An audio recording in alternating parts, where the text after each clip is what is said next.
Buenas tardes y bueno, gracias por la invitación. Vamos a tratar de ver lo máximo posible y si no, veremos cómo acortamos.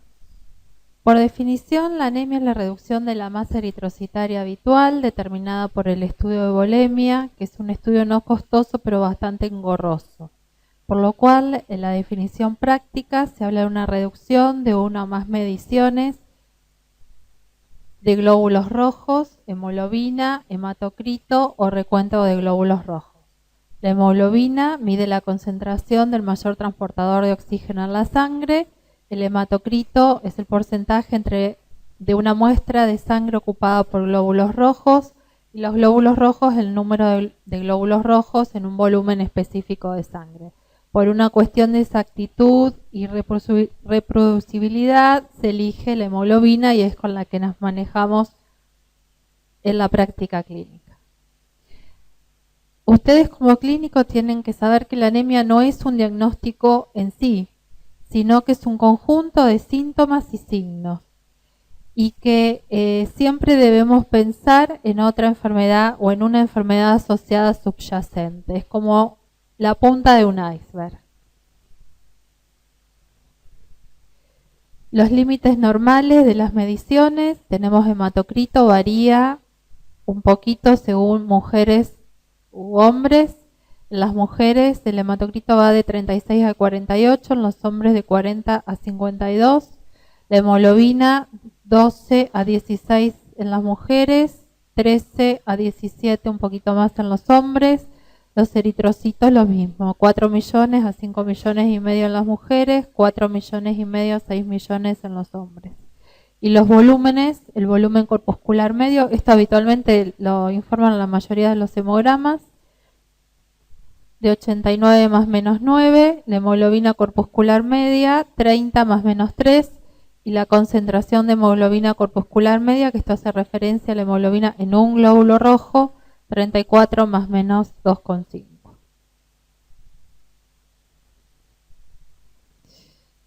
Por definición hablamos de anemia cuando hay menos de 12 gramos por decilitro de hemoglobina en las mujeres.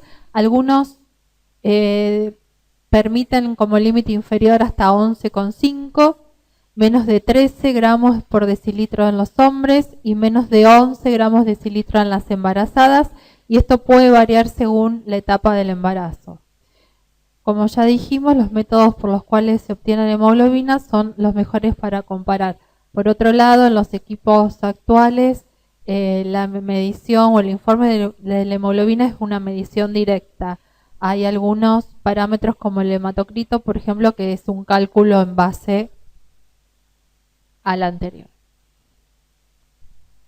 Bueno, esto es sintéticamente cómo se forman y se diferencia la serie eritroide. Tenemos en la médula ósea el stem pluripotencial que va generando y va madurando en ella, esto durante 3 a 4 días, formando la serie eritroide madura. Esto se hace debido a una hormona fundamental que está en la diferenciación y proliferación de la serie eritroide, que es la eritropoyetina. Una vez madurado la serie eritroide a través de los sinusoides de la médula, pasan a la sangre periférica y la sobrevida normal de los glóbulos rojos es de entre 100 y 120 días. Esto ténganlo en cuenta para evaluar las diferentes causas de anemia, ¿no? Hay muchas clasificaciones de anemias, van a encontrar varias.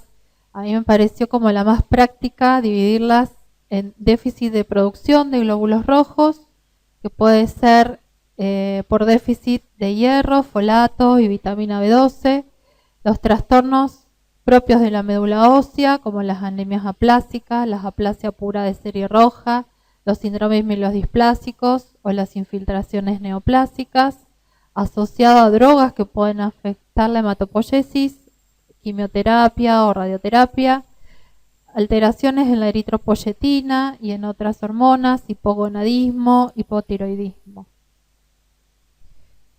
Puede deberse también la anemia a aumento en la destrucción de los glóbulos rojos las anemias hemolíticas hereditarias, intracorpusculares y extracorpusculares, y las anemias hemolíticas adquiridas, tanto sea la púrpura trombótica trombocitopénica o el SU, debido también a algunos microorganismos, como es el caso de la malaria, y las anemias hemolíticas autoinmunes asociadas a la prueba de Coombs positiva.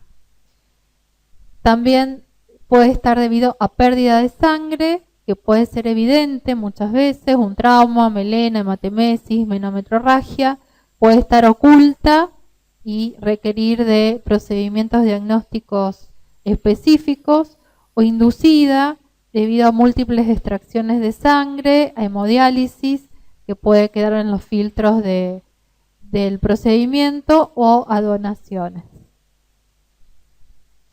Hay otra clasificación que es morfológica, microcíticas. Son microcíticas aquellas cuya BCM es menor a 80. Característicamente las anemias ferropénicas son microcíticas, las talasemias y hasta un 30% de las anemias de trastornos crónicos. Las anemias normocíticas con un volumen normal pueden deberse a procedimientos, a enfermedades hemolíticas, poshemorragia, insuficiencia renal crónica, la ferropenia en su estadio inicial, anemias megaloblásticas enmascaradas o debido a múltiples causas, síndrome mielodisplásico, hipoplasia, diseritropoyesis, infiltración neoplásica. Y las anemias macrocíticas con un volumen corpuscular mayor a 100, la megaloblástica, déficit de folato y B12, hemorragias recientes, hemólisis recientes, crisis reticulocitarias, hipogonadismo, hepatopatía, alcoholismo, un efecto tóxico directo del alcohol sobre la eritropoyesis, los síndromes mielodisplásicos, las hipoplasias, ciertas drogas como la hidroxiurea y el metrotexato, el TMS y bueno, los antivirales. Como clínicos es importante realizar una anamnesis dirigida hacia comorbilidades, la dieta, hacer hincapié en ver qué cantidad de ingesta de carnes tiene el paciente. Después, como vamos a ver, es uno de los principales ingresos de hierro del organismo. Las medicaciones que toman, la exposición a tóxicos y a químicos, los cálculos biliares porque pueden delatar la presencia de una anemia hemolítica hereditaria, la presencia de menometrorragia, de melenas, sangrado hemorroidal, hematuria, hematomas, síntomas neurológicos también nos pueden orientar hacia la causa de la anemia. Respecto al examen físico, palidez, ictericia en el caso de las hemolíticas, glositis, cailitis, y siempre tener en cuenta lo que dijimos anteriormente, que nos puede estar evidenciando una patología más compleja, adenopatías, organomegalias, bueno, trastornos en las marchas, los antecedentes familiares para evidenciar si se trata de una patología hereditaria. Tenemos que pedir un laboratorio completo, el hemograma completo con plaquetas, perfil de hierro y bueno, según el interrogatorio y lo que encontremos, podemos orientar el pedido hacia ciertas patologías, ¿no? Como pedir un recuento de reticulocitos, una eritrosedimentación, LDH, función renal, hepática. Es muy importante realizar un frotis de sangre periférica y según a donde arribemos con todos estos datos, plantearnos la necesidad o no de realizar una punción biopsia de médula ósea. Respecto al frotis en sangre periférica, vemos el tamaño de los glóbulos rojos, se habla de normocitosis cuando tienen un tamaño parecido a de un linfocito pequeño. Ahora vamos a ver algunas fotitos de frotis. Microcitosis cuando es menor que un linfocito, macrocitosis mayor al tamaño de un linfocito. Se habla de anisocitosis cuando vemos glóbulos rojos de distintos tamaños. Respecto a la coloración, normocromía, el glóbulo rojo tiene una pigmentación en 2/3, o sea, la parte central más clarita y el halo que que lo rodea. Esta relación debe ser de 2/3. Se habla de hipocromía cuando hay mayor palidez central, policromatofilia cuando hay aumento en la pigmentación, anisocromía son glóbulos rojos con diferentes coloraciones, puede ser alguno normal y otro disminuido. Hipoquilocitosis habla de formas diferentes de glóbulos rojos. Estas son algunas de las expresiones que pueden ver en los informes de los frotis en sangre periférica. Estas distintas formas que podemos hallar en los frotis nos pueden indicar, ser característico u orientar hacia ciertas patologías, por ejemplo la hipocromía y la microcitosis a anemia ferropénica o talasemia, los macrobalocitos hacia un déficit de B12 o folatos, la polisegmentación de los morfonucleares hacia un déficit de B12 o folatos, los dacrocitos y los eritroblastos. Los dacrocitos son los glóbulos rojos con forma de gotita o lágrima, que ahora los vamos a ver, hacia la mielofibrosis. Los microesferocitos nos pueden hablar de una esferocitosis hereditaria o de una anemia hemolítica autoinmune. Las células falciformes de hemoglobinopatías, sobre todo la S. Los fragmentocitos, que son los glóbulos rojos rotos, hacia un mecanismo microangiopático de esa anemia, por una cuestión mecánica se genera la ruptura de esos glóbulos rojos. Los target cell, que son las células en diana de talasemia o algunas hepatopatías. Los eliptocitos en la eliptocitosis hereditaria, los equinocitos en la insuficiencia renal crónica, acantocitos en las hepatopatías y los cuerpos de Howell-Joly, que son inclusiones eritroides, se pueden observar en los pacientes esplenectomizados o en las asplenias funcionales. Los esquistocitos, que son también fragmentocitos en las anemias hemolíticas microangiopáticas, y los leptocitos en algunas hepatopatías obstructivas y en la talasemia. Esto es un frotis en sangre periférica. Acá vemos un linfocito. Esto que ven son glóbulos rojos y estos son las plaquetitas, que son las más chiquititas. Los que están marcados con flechas ven que están rotos o partidos, ¿sí? Esto nos habla de esquistocitos. Aquí también, como ven, rotos. Y esto es un elemento que no debe estar en la sangre periférica, que es un eritroblasto circulante. Este es otro frotis donde vemos ahí el glóbulo rojo roto. Y esto es un glóbulo blanco, es un neutrófilo normal. Bueno, esto nos está hablando de una microangiopatía trombótica. ¿Sí? El frotis nos brinda mucha información y muchas veces, hasta contar con los laboratorios específicos, la presencia o el informe de este frotis junto con el laboratorio nos brinda mucha información y con ello podemos tempranamente hacer diagnósticos e iniciar terapéuticas que le salvan la vida al paciente. Bueno, estas son las células en diana, las target cells. Estos son acantocitos. Ahora vamos a ver la diferencia con los equinocitos. Los acantocitos y los equinos tienen que ver con alteraciones de la membrana del glóbulo rojo. Se pueden ver en las uremias y en las hepatopatías. La diferencia es que los acantocitos tienen menos prolongaciones.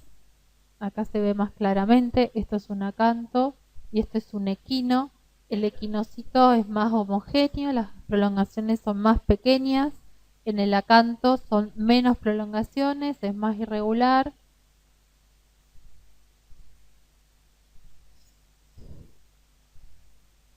Este es otro frotis en sangre periférica de una reacción leucoeritrolástica. Fíjense, bueno, esto es para que vean, plaquetas, glóbulos rojos, neutrófilo normal. Esto tampoco se observa habitualmente en la sangre periférica, que es la presencia de precursores inmaduros de la serie mieloide, mielocitos y promielocitos. y un glóbulo rojo nucleado, dígase eritroblasto, que tampoco está habitualmente en la sangre periférica. Estos son los glóbulos rojos en lágrima. Acá puse esta porque se ven mejor, que son los de acrocitos. Y esto es lo que llamamos reacción leucoeritroblástica y es lo que se puede ver, por ejemplo, en una invasión medular, en una mielofibrosis, etc. Entonces, como vemos, es bastante, a veces nos ayuda mucho la información que vemos en la sangre periférica. Estos son eliptocitos y bueno, esto es para que vean la importancia que tiene un buen informe de un frotis en el New England. Hace referencia a el diagnóstico a partir de la evaluación de la sangre periférica. ¿Sí? ¿Alguna pregunta hasta acá? Bueno, ahora vamos a ver algunos casos clínicos como para resumir y ver algunas anemias que me parece que son a los que los médicos internistas les sirve más. Este es el primer caso, un hombre de 35 años derivado del servicio de nefrología por anemia, caída de 8 puntos del hematocrito, antecedentes patológicos, tiene una insuficiencia renal crónica, un trasplante renal en 1980, actualmente en diálisis trisemanal y en plan de nuevo trasplante. Recibe como medicación ácido fólico, complejo B, eritropoyetina de larga duración, ciclosporina, calcio y allopurinol. En el laboratorio tiene una hemoglobina de 6, un hematocrito de 19 con volúmenes normales, 82 de BCM, plaquetas de 419.000, blancos normales, una ferremia de 47, una ferritina de 114, transferrina de 137, que es normal, y una saturación del 20%. Una eritropoyetina de 708, prueba de Coombs directa negativa, sangre oculta de materia fecal positiva, urea de 174, creatinina de 4,25, LDH normal, hepatograma normal. Y le hicieron una endoscopía digestiva donde tenía una enfermedad de reflujo gastroesofágica crónica y una duodenopatía crónica activa. Entonces, bueno, me interesa escuchar qué les parece, qué pensarían.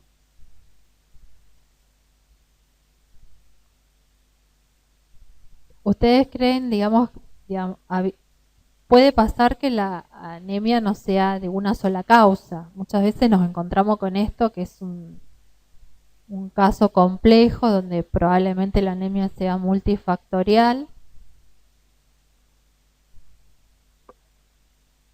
¿Ustedes dirían que es una anemia normocítica, normocrómica, macrocítica? Es normocrómica, muy bien. Regenerativa, arregenerativa, o sea, está respondiendo, tiene respuesta, que le hagan pensar que tiene respuesta de aumento de glóbulos rojos, o eso está... ¿Le impresiona que es una anemia hemolítica, por ejemplo? No, bueno. Probablemente este caso es complejo y tenga varias causas de anemias, pero bueno, es para hacer hincapié en las anemias de trastornos crónicos.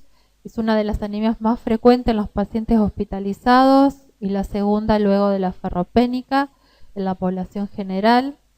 La etiología puede ser múltiple, infecciones crónicas, enfermedades inflamatorias, autoinmunes, neoplasias, grandes quemaduras, traumas, ulceraciones cutáneas extensas, insuficiencia renal crónica, entraría dentro de este capítulo, si bien tiene algunas cuestiones particulares, las endocrinopatías, las hepatopatías y la insuficiencia cardíaca. En general es una anemia normocítica normocrónica en el 70% de los casos, si bien como dijimos hasta en un 30% puede ser microcítica. Y es arregenerativa, o sea, no es una anemia hemolítica, no tiene parámetros de hemólisis. El hierro sérico está bajo con depósitos normales o altos. Esto es un resumen de la etiopatogenia de la anemia de trastornos crónicos, como vimos, enfermedades neoplásicas, infecciones, autoinmunes, generan producción de citoquinas inflamatorias. Esas citoquinas inflamatorias pueden generar aumento de la hepcidina. La hepcidina es una sustancia que regula, es uno de los principales reguladores del metabolismo de hierro, se produce en hígado y puede estar generada por los procesos inflamatorios crónicos, tanto como por las sobrecargas de hierro. Esa hepcidina lo que hace es interferir en otras cuestiones que tienen que ver con la regulación de hierro, generando que el hierro presente en los macrófagos no pueda salir y que el hierro intestinal no se pueda absorber, por lo tanto generando una deficiencia funcional de hierro y la falta de disponibilidad del mismo para usar en los precursores hematopoyéticos. Hay una inhibición en la producción de eritropoyetina, puede estar inhibida, como se ve en los pacientes renales crónicos, o puede estar aumentada, no tanto como debería en relación a la anemia, y se habla de una deficiencia funcional de la eritropoyetina. Estas citoquinas pueden generar inhibición de la eritropoyesis medular y un déficit funcional de hierro. Entonces, como vemos, son múltiples las cuestiones y los mecanismos que tienen que ver con esta anemia de trastornos crónicos. En general, la anemia de trastornos crónicos no es una anemia severa, en general, salvo que coexista con otro tipo de anemia y bueno. Entonces, como dijimos, la disminución de la eritropoyesis, producción insuficiente o defectos en la respuesta a la eritropoyetina, de hormonas tiroideas y andrógenos, puede deberse también a la invasión de la médula ósea, puede estar ocupada por una neoplasia sólida, o por microorganismos, supresión por tóxicos, citoquinas, en la insuficiencia renal crónica, por ejemplo, las toxinas urémicas pueden ayudar a la anemia, y el hiperpara secundario puede ser causa de fibrosis medular y esto estar contribuyendo con la anemia. Toxicidad del aluminio, pueden tener déficit de ácido fólico, transferrina, debido a las pérdidas en un síndrome nefrótico. Deficiencia relativa de EPO, como ya lo dijimos, aumento inferior al esperable. Y respecto al metabolismo del hierro, disminución en la absorción, disminución de la vida media y liberación desde los depósitos, por lo cual no puede ser utilizado por los precursores eritroides.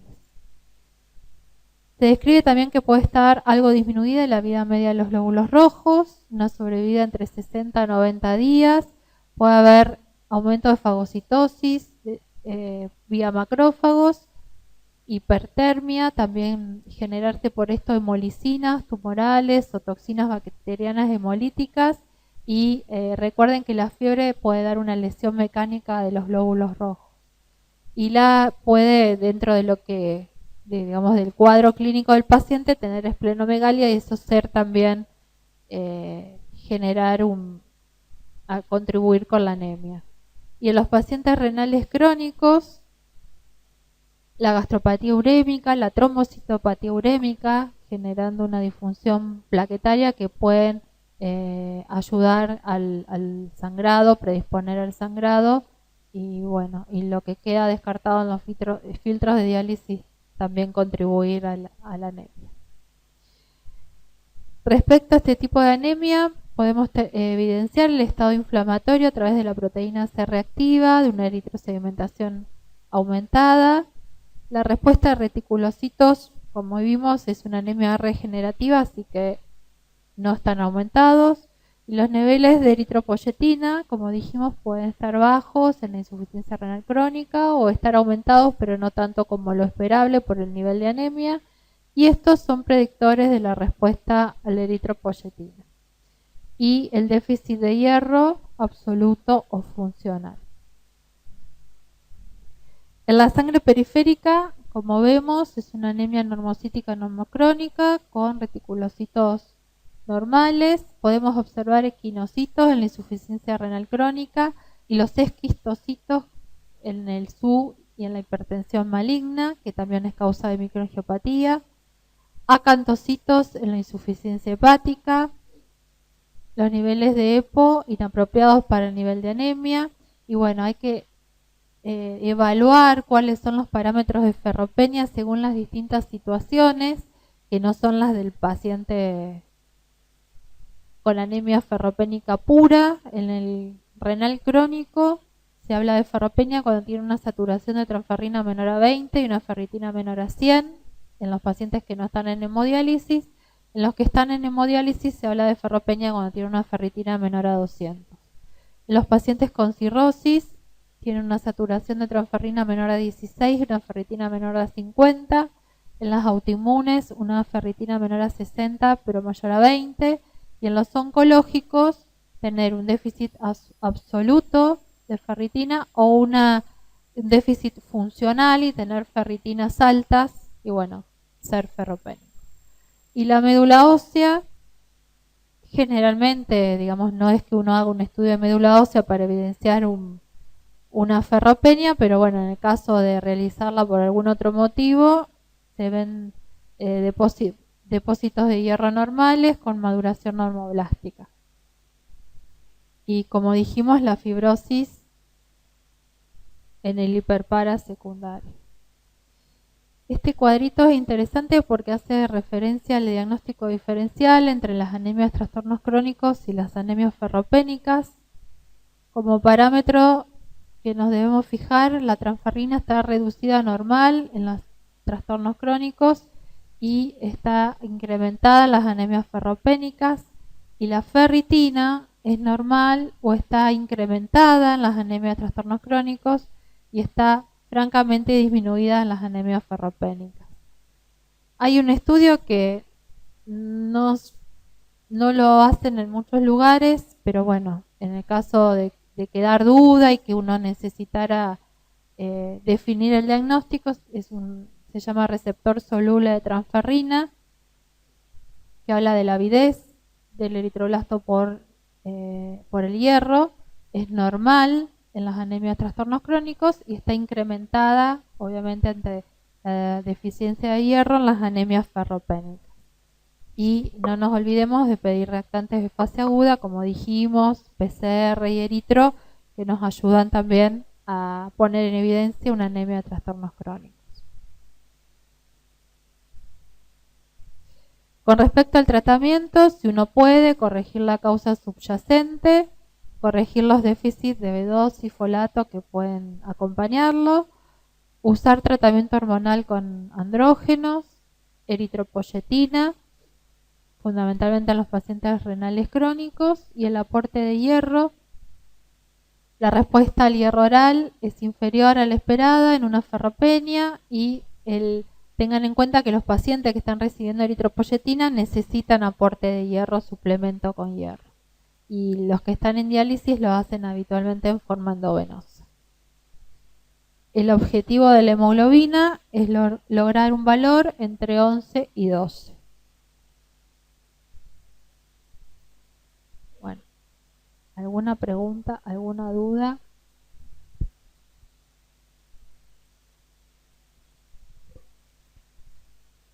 Este es el caso número 2. Mujer de 72 años, en seguimiento por anticoagulación por un reemplazo valvular aórtico mecánico, con controles estables, viene con antecedentes de hipertensión, diabetes, insuficiencia cardíaca, gastritis crónica, laboratorio 9,9 hemoglobina, hematocrito de 30, con volúmenes bajos, 77 BCM, hemoglobina corpuscular media baja, concentración de hemoglobina baja. Tiene una trombocitosis leve de 510.000 plaquetas, glóbulos blancos normales y los parámetros de hierro: ferremia 33, ferritina de 9, transferrina de 3,92 que está aumentada, la ferritina es baja y la ferremia también, LDH de 4,77, hepatograma normal y hematuria. La LDH está algo aumentada. Colonoscopía normal, ecocardio, tiene una válvula mecánica en posición aórtica con gradientes moderadamente elevados y reducción severa del área efectiva, y una aurícula izquierda levemente dilatada. Acá me gustaría escuchar posibles diagnósticos. ¿Por qué? Bien.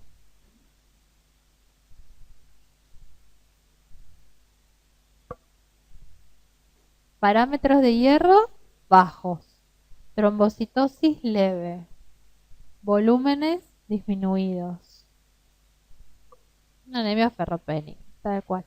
Y no le llama la atención esta LDH levemente aumentada. Exactamente, hay una hemólisis a causa de esta válvula que está funcionando con algunos gradientes alterados. Muy bien. Recuerden que prácticamente una anemia con menos de 20 de ferritina es diagnóstico certero de ferropenia, ¿sí? La anemia ferropénica es la anemia más frecuente en el 30% de la población mundial. Y es una anemia microcítica generada por una producción disminuida de glóbulos rojos por déficit de hierro. En los países en vías de desarrollo, el porcentaje puede alcanzar hasta el 80% en los grupos de mayor riesgo.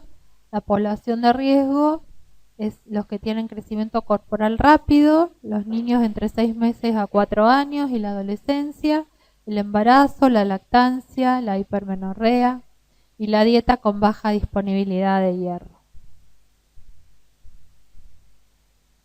El hierro se absorbe en el duodeno, ¿sí? Se pierde a través de la descamación de las células de las mucosas, la menstruación y bueno, alguna otra pérdida que puede haber y que hay que preguntar específicamente.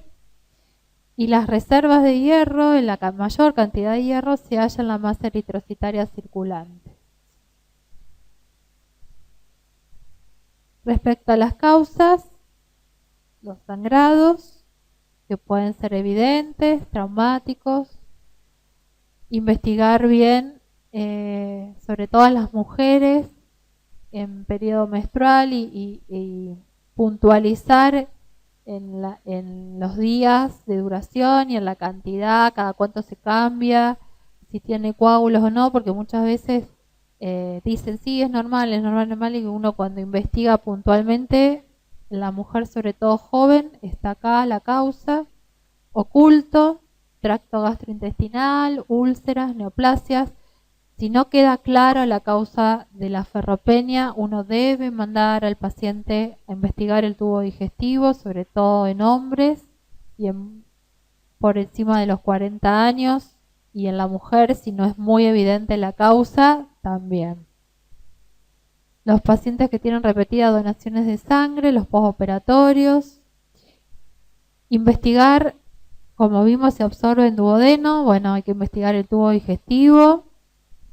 El hierro, como dijimos, ingresa con la dieta, entonces investigar qué es lo que come, ¿sí? Hay gente que, ahora vamos a ver, que tiene la idea de que el hierro, por ejemplo, de las legumbres se absorbe adecuadamente y no es así, ¿sí? Entonces una dieta tiene que tener ingesta de carnes rojas, que son las que más hierro tienen y el cual nosotros podemos mejor absorber. Los síndromes de malabsorción, o sea, si tiene una dieta adecuada, bueno, ¿qué está pasando? ¿Se está perdiendo o no lo está absorbiendo de manera adecuada? Las gastrectomías y las aclorhidrias, porque el hierro, para poder ser vehiculizado, necesita de la acidez gástrica y de esta manera puede continuar su transporte para poder ser metabolizado. Aumentos de requerimientos, como dijimos, la infancia, la adolescencia, el embarazo y la lactancia. Las hemólisis intravasculares, ¿sí? Como vemos en esta paciente, las válvulas protésicas, los mixomas intracardíacos, la hemoglobinuria paroxística nocturna, la hemosiderosis pulmonar, los tratamientos con eritropoyetina y los pacientes con hemodiálisis. Respecto a la clínica, recuerden que la anemia, los síntomas de la anemia también va a depender de la respuesta cardiovascular y respiratoria, por la deficiencia de oxígeno, que dependerá de la gravedad y la magnitud de esa anemia, la respuesta respiratoria y cardiovascular que tengamos. La palidez de piel y mucosas, la astenia, taquicardia, soplos, disnea de esfuerzo, disminución o pérdida de la libido, cambios de carácter, somnolencia, menor rendimiento intelectual y físico. Los pacientes con anemia ferropénica están muy cansados, muchas veces solamente la ferropenia, por ahí no llegamos a tener anemia, ahora vamos a ver los estadios de la ferropenia, se sienten, son muy sintomáticos. La caída del cabello, del vello axilar y pubiano, la fragilidad en las uñas, la pirosis, el cansancio inmotivado, la menor tolerancia al ejercicio, cefalea, tendencia en la depresión, la hipomenorrea, pica, que es comer cosas no alimenticias, digamos, etc. Respecto al laboratorio, hemoglobina, hematocrito, glóbulos rojos bajos, reticulocitos bajos, y podemos ver trombocitosis reactiva, como es el caso de nuestra paciente, ¿sí? No es raro ver esto. En general es leve a moderada y uno al corregir el hierro se corrige, baja la trombocitosis. Volúmenes bajos y el índice de dispersión de glóbulos rojos, que esto habla de la diferencia de tamaños que existe en la muestra entre los glóbulos rojos, mayor a 15, y esto también nos ayuda. Ferremia disminuida, transferrina aumentada, saturación baja, ferritina menor a 12, y lo que les nombré, el receptor soluble, esto no se pide si los nombro porque existe nada más, mayor a 10. Y obviamente es muy raro que lleguemos a hacer una médula y pedir una hemosiderina para evaluar una anemia ferropénica. Con los parámetros en periferia es suficiente. Esta la dejé para ahora, así lo vemos puntualmente. Miren los glóbulos rojos, el aumento de la claridad central, ¿sí? Algunos llegan a ser más microcitos, como esto, no es todo homogéneo, pero vemos algunos rojos con aumento de la claridad central y otros tirando a la microcitosis. Y esto es lo mismo, ¿sí?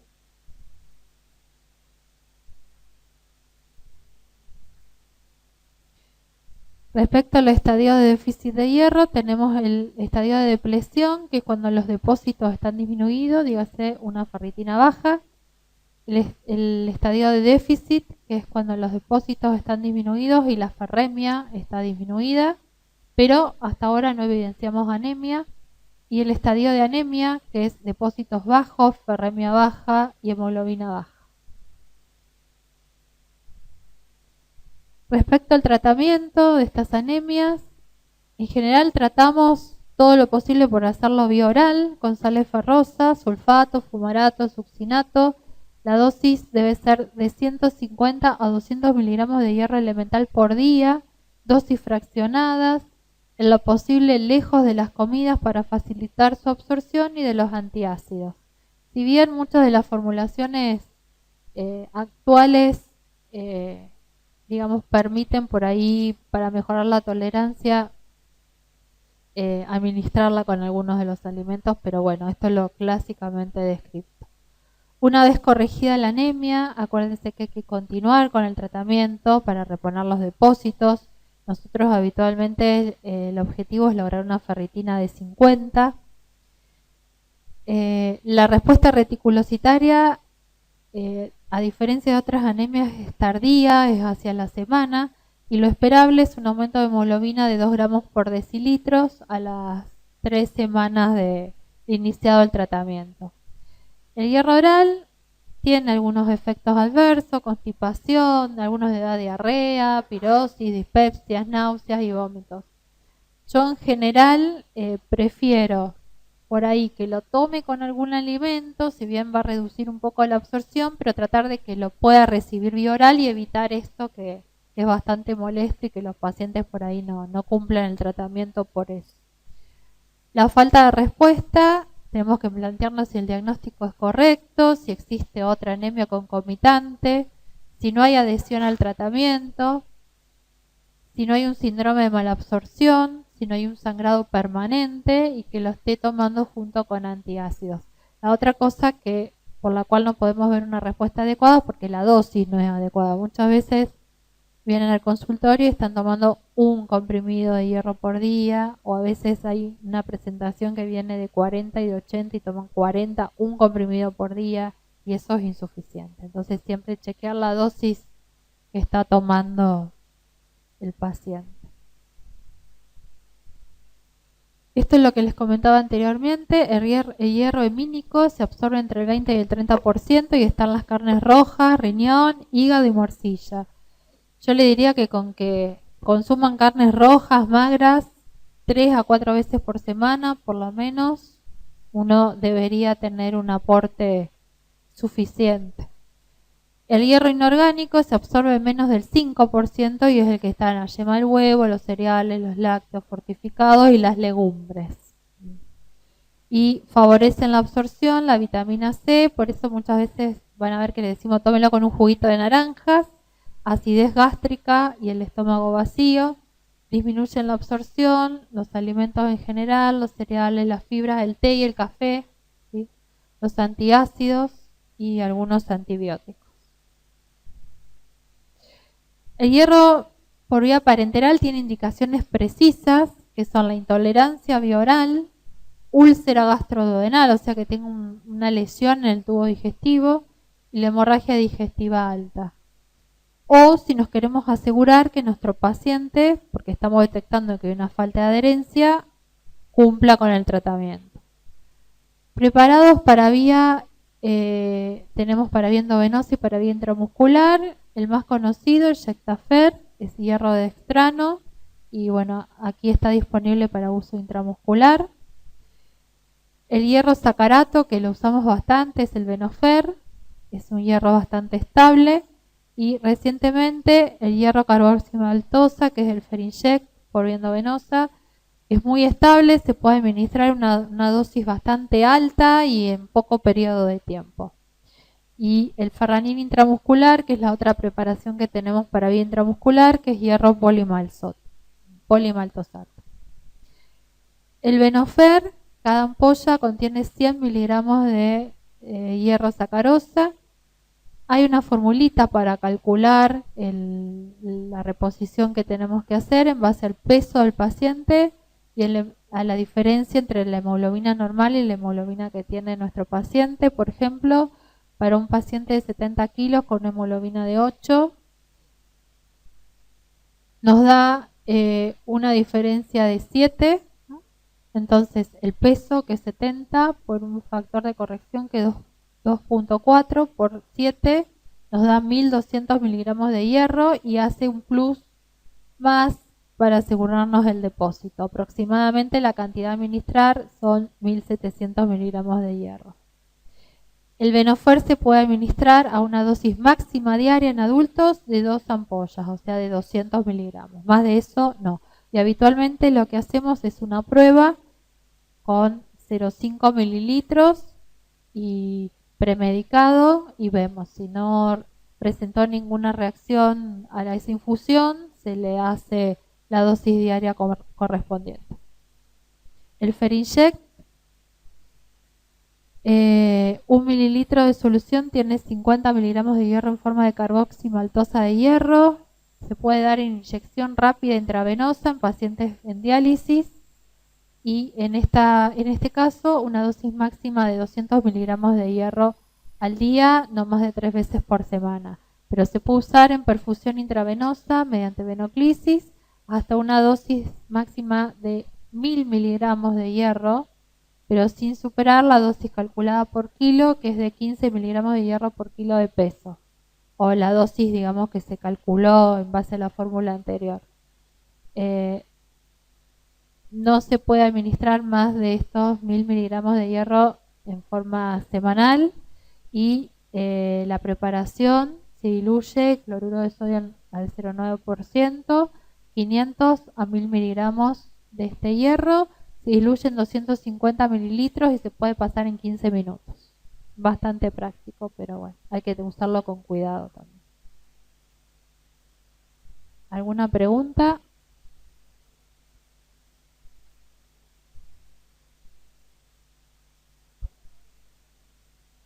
O sea, tenés que calcular el déficit, la fórmula esa. El Venofer más de 2 ampollas por día no le podés dar. Lo podés dar todos los días. Habitualmente, ahí dice diario. Nosotros habitualmente lo usamos 3, 4 veces por semana, pero se puede dar hasta 2 ampollas diarias. Sí, sí, sí, sí. Sí, sí, sí, sí. Si no te pasás de la dosis esa que exactamente la dosis que necesite en base a tu cálculo que puede llegar a requerir ese paciente, dijimos, por el peso y por el nivel de hemoglobina. ¿Estamos bien?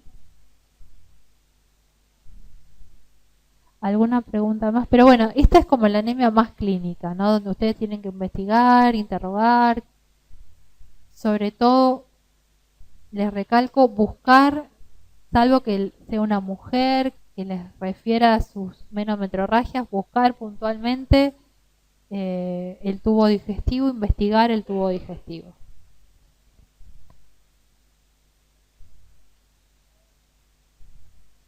Podemos usar esto. Sí, sí. A veces en posparto.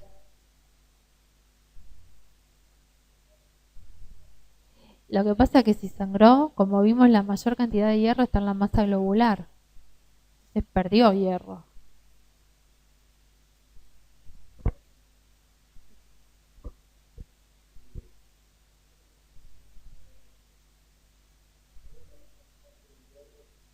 Mira, si mal no recuerdo, es entre 100 y 200 miligramos, creo. Lo que pasa es que en realidad vos para generar sobrecarga, por lo menos tiene que recibir a cerca de 20 unidades de glóbulos rojos.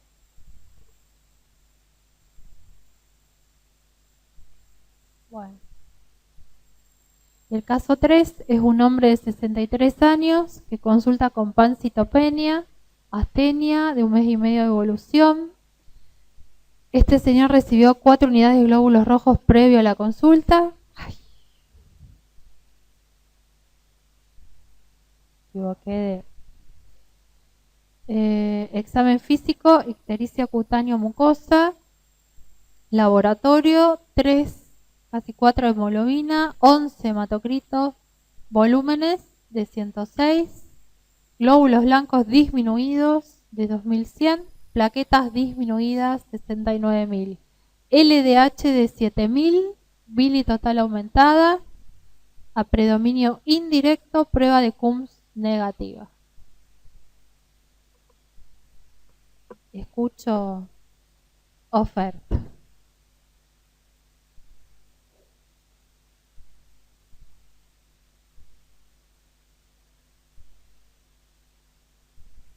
Primero, es una anemia macrocítica, macrocítica, muy bien.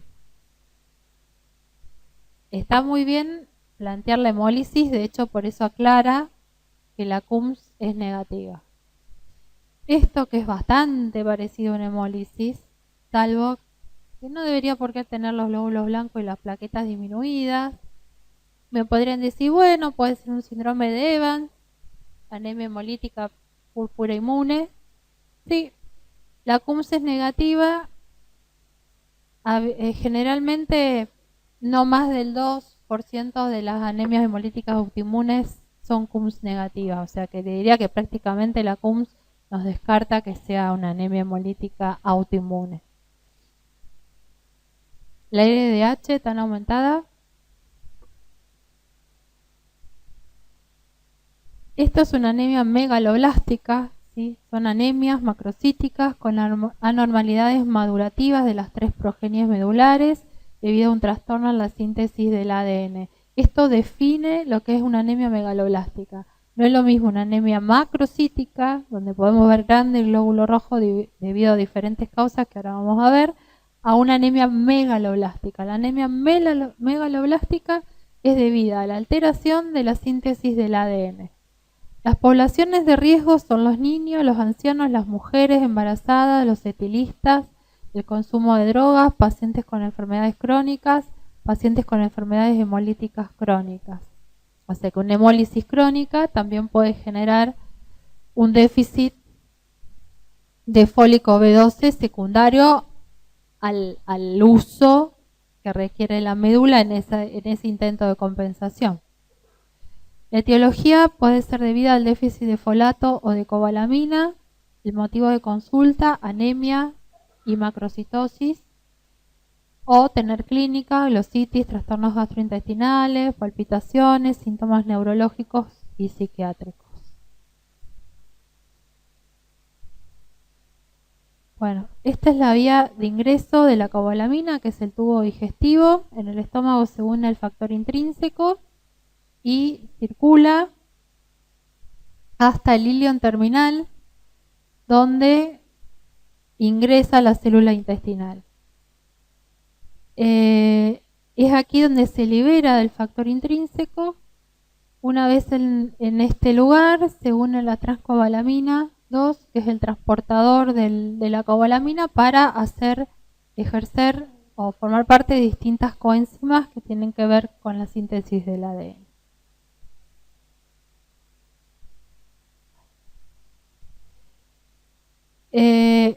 Respecto al ácido fólico y a la vitamina B12, la vitamina B12 está presente en los alimentos de origen animal, el ácido fólico en vegetales, animales, etc.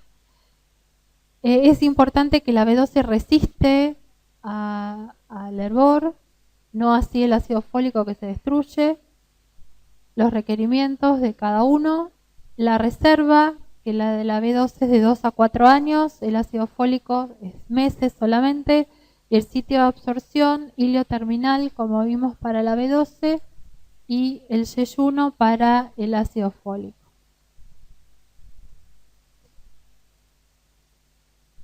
La anemia perniciosa hace referencia a una gastritis crónica atrófica. También podemos ver déficit de B12 en gastrectomías, gastritis crónicas u otro trastorno gástrico, a una dieta insuficiente, los vegetarianos estrictos, el aumento de requerimientos por enfermedades hipermetabólicas como es el hipertiroidismo, la presencia de Helicobacter pylori, acloridria, uso de omeprazol y bloqueantes H2, esto por la falta de acidez gástrica, que facilita la unión del factor intrínseco con la cobalamina. Las alteraciones en la luz o la mucosa del ilion, el sobrecrecimiento bacteriano, asa ciega, divertículos, tuberculosis biliar, linfomas, amiloidosis, irradiación, y la mala absorción generada por drogas, insuficiencia pancreática, hemodiálisis, resecciones o bypass. Respecto al ácido fólico, dieta insuficiente, desnutrición, el alcoholismo, esto hay que investigarlo, cocción prolongada, aumento de los requerimientos como es el embarazo, enfermedad con alta tasa de replicación celular y la infancia. Habitualmente ustedes van a ver que los obstetras le ponen ácido fólico a las embarazadas en los primeros meses por la formación del tubo neural, pero habitualmente se le debería dejar durante todo el embarazo porque a posteriori aparecen las anemias, que una de las causas más frecuentes es la deficiencia de ácido fólico. Los síndromes de malabsorción, la enfermedad celíaca, la resección del intestino proximal, los trastornos inducidos por medicamentos como el TMS, el metrotexato, la fenitoína, los barbitúricos.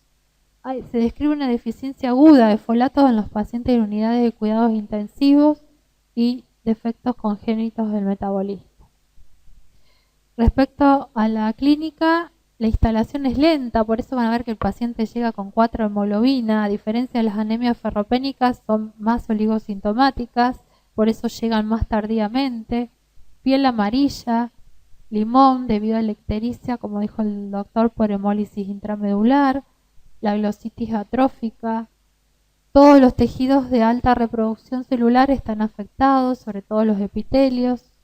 Manifestaciones neurológicas en el déficit de B12. Se describe la desmielinización progresiva de los cordones laterales posteriores de la médula espinal y cambios en las distintas funciones cerebrales.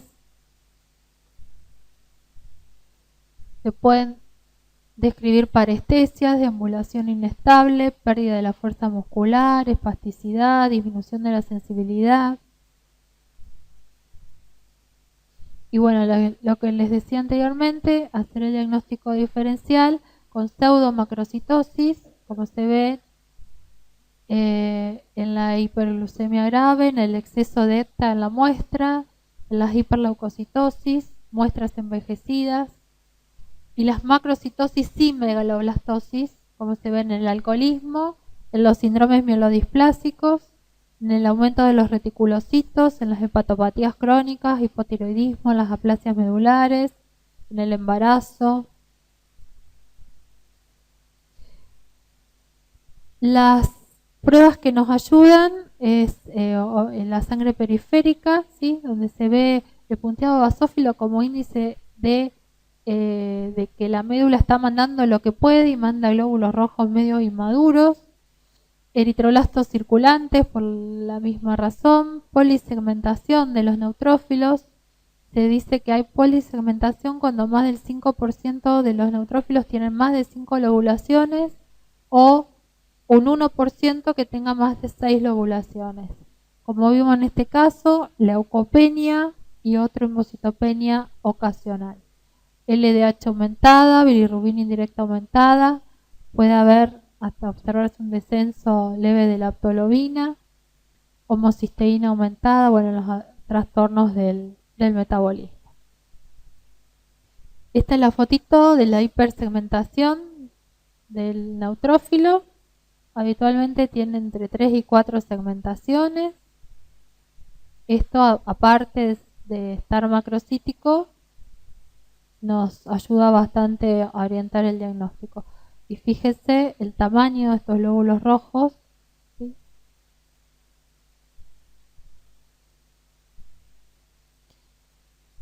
Como estudios puntuales podemos pedir el dosaje de B2 en suero, folato sérico e intraeritrocitario. Muchas veces, para quedarnos tranquilos, podemos llegar a la biopsia, aspiración o biopsia de médula ósea. En ese caso se ve una médula hipercelular, con hiperplasia eritroide, con megaloblastosis, todas las series grandes, metamielocitos gigantes. Se puede pedir también el dosaje del antifactor intrínseco y anticélulas parietales y el test de Schilling, para evaluar si es debido a digamos, funcionalmente a un déficit de factor intrínseco o si hay una alteración en la absorción. Respecto al tratamiento, cianocobalamina, 1 miligramo por día durante una semana, luego se va espaciando a 1 miligramo. Hay varios esquemas, uno lo pueden hacer semanal o 2 o 3 veces por semana, las semanas siguientes, luego a 1 por semana durante un mes y luego 1 por mes. Según la causa se puede plantear de por vida, en el caso de que la causa sea irreversible, siempre por vía intramuscular. El ácido fólico de 1 a 5 miligramos por día, de 2 a 4 meses, y bueno, obviamente la duración dependerá de la causa subyacente a esto, ¿no? Si es transitoria o definitiva. En el caso de la utilización de ciertos medicamentos, como es el metrotexato o el 5-fluoracilo, se prefiere dar la forma activada del ácido fólico, que es el ácido folínico, que se puede usar entre 15 y 30 miligramos vía oral por día. Nunca tenemos que dar ácido fólico o folínico sin el aporte previo de vitamina B12, ya que se puede desencadenar o agravar el cuadro neurológico en caso de que el paciente haya tenido concomitantemente un déficit de B12. ¿Alguna pregunta?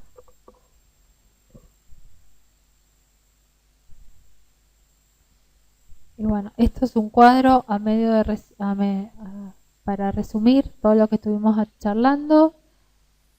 ¿Cómo enfocamos las anemias? Recuento completo, hemograma completo, recuento de reticulocitos y si disponemos de un frotis en sangre periférica. Nosotros en el hospital los clínicos nos piden todos los días por todos los pacientes, la mayoría frotis, así que hacemos frotis y los informamos.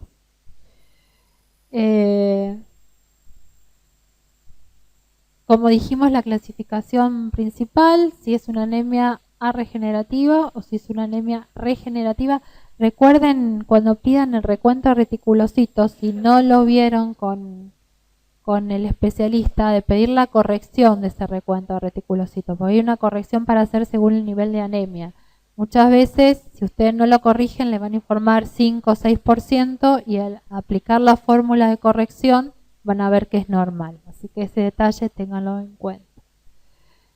En el caso de los reticulocitos aumentados, bueno, evaluar si no hay un cuadro hemolítico o una pérdida sanguínea y volver a chequear ese frotis en sangre periférica y bueno, pedir los estudios puntuales para evaluar hemoglobinopatías, anemias hemolíticas autoinmunes, causas infecciosas, alteraciones de la membrana, y bueno, alteraciones en las vías de metabolismo del glóbulo rojo, etc. En el caso de que las anemias sean arregenerativas, ver los volúmenes corpusculares, si son bajos, pensar en anemia de trastornos crónicos, si son normales también, mayoritariamente tienen volúmenes normales, volúmenes altos, pensar en toxicidad por alcohol, en anemias aplásicas, volúmenes bajos también en déficit de hierro, volúmenes normales en la etapa temprana de la pérdida de hierro o de las anemias megaloblásticas, volúmenes altos, pensar en déficit de folato y B12 y en mielodisplasia. Se reverá el frotis en sangre periférica y según ello se pedirán estudios puntuales y eventualmente, si no quedan clara la causa de la anemia, proceder al examen de la médula ósea. Es importante también no solamente evaluar la serie roja, sino el resto de las series, ¿no?